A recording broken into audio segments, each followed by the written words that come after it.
Well, hey there. My name's Kevin. Most folks call me PawPaw. And if you're looking for simple, down to earth advice on money, retirement, and life, you found the right place. You see, a few years ago, I had a big wake up call.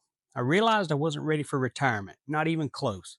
So I got to work figuring out how to save, budget, and live simply. And now that's what I want to share with you.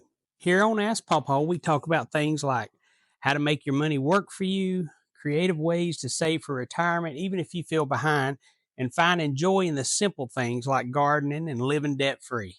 Now, I know money can feel overwhelming sometimes, but trust me, it's never too late to take control.